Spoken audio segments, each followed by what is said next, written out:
Ladies and gents, welcome back. A little follow-up on yesterday's story before we get into today's story. Pierre Poilievre did come forward and make a statement about the persecution of Tamara Lich and Chris Barber. Here it is, Pierre Poilievre saying, let's get this straight, while rampant violent offenders are released hours after their most recent charges and anti-Semitic rioters vandalize businesses, terrorize daycares, and block traffic without consequences.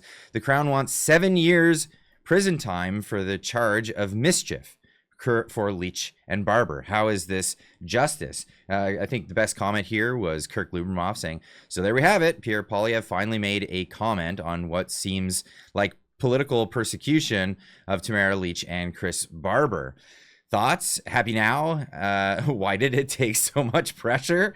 Was this a mistake? Yeah, this is, this will go down as another case of, yeah, the leader of the Conservative Party will make statements so long as pressure builds enough. Love to hear your comments in the comment section down below. And for the crowd that said that it was not legal for him to say so, well, there you have it. It is. It totally, absolutely is. Let's get on to the story today. More than 100 candidates, most in Canadian history, to run against Pierre Poilievre in the by-election in Battle River Crowfoot. This is, my goodness, it's another situation. Now, this is a protest group called the Longest Ballot Committee. The Longest Ballot Committee is a political movement in Canada, once associated with the Rhinoceros Party, is now flooding ballots, known for flooding ballots with large numbers of independent candidates in protest of the first past the post voting system.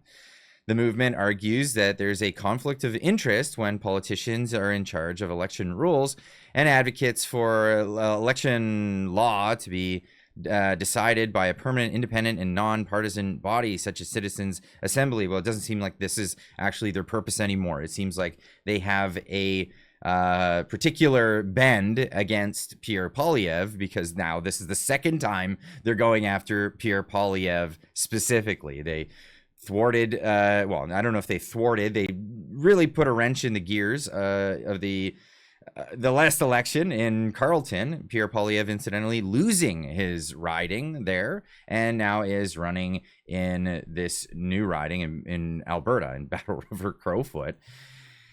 I'd love to hear your comments on that one. That's another story altogether. But here we go. Legalized election interference. Poilievre by-election challengers blast longest ballot group, the protest group. They're saying that this is not a good way of doing protests, and in fact, this is actually harming other, not home brands or name recognized brands out there, challengers who actually want to run legitimately against Pierre Poilievre. Efforts by an activist group to swamp the by-election ballot where Poilievre is trying to win a seat are angering legitimate candidates, people that are actually trying to run. There are people who actually want to get the seat because they actually want to have that position in government.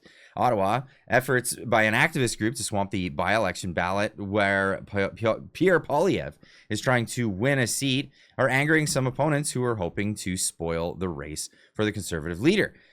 Several independent and third-party candidates said that the meddling of the electoral reform activist Longest Ballot Committee was detrimental to the group's stated aim of strengthening democracy, and if anything would just give a household name Poilievre an easier pass in the election, by-election, or the critical by-election scheduled for August 18th. And I think this is a valid argument. There are people who maybe they don't have the brand recognition of Pierre Poilievre, but they legitimately want to challenge it because they think they would do a better job than Pierre in that riding.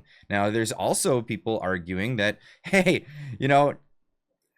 you kicked out the candidate because you wanted to bring in the leader. Now there's some people in the riding that are saying no. Hey, maybe that's not what we want. Maybe we want someone who's going to represent Battle River Crowfoot instead of just wanting to get the seat for federal conservatism. Again, comments in the comment section down below. I'd love to hear what you have to say about this. Ryan Garrettson saying here's the list of the candidates for Battle River Crowfoot riding. This is now the second time Pierre was specifically targeted by the Longest Ballot Committee. This is quite clearly election interference disguised as protesting.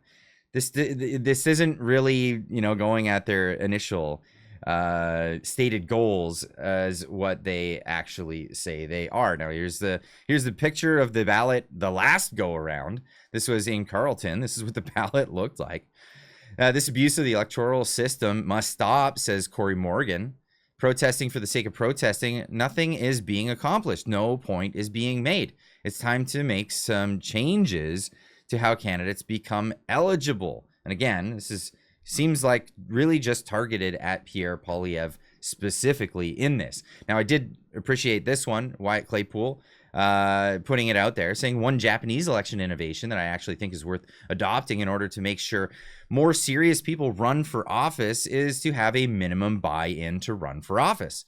But it comes with a certain amount of guaranteed advertising. So the buy-in really isn't just a payola thing. You're actually getting advertising out of it. Make it that you had to put down $2,000 to $5,000 to run for a federal office, but Elections Canada will deliver a piece of literature for you and include you on billboards or signs advertising who's running. Other spending would also be allowed from candidates to put up their own signs and run their own ads, but it is a barrier to make sure that somebody is actually serious. And this is the case. These people are not serious, as is stated on their Wikipedia. What their stated goal is. It's no longer what they're actually doing. This seems like it's mostly just political theater. It's political activism, and it's political activism against a particular candidate at this point. It doesn't seem like a fair situation for not only for Pierre Poilievre, but again for other candidates that are legitimately trying to run in that election. Now the ballot's spoiled because it's going to be full with, what is it, 108 names so far? This is absolutely ridiculous. But again, I'd love to hear what you guys have to say about this. What's your take on this? The whole point of Pierre Poilievre trying to run because he wants to get in so he can be the leader of the opposition, as a lot of people are rooting for. But there's what, 107 people that are, or 100 and so many people that are coming in, and they're trying to thwart this from happening. Is this fair? Is this something that should be allowable? I'd love to hear what you guys have to say in the comments down below. And of course, we'll see you guys all in the next one. Keep on trucking.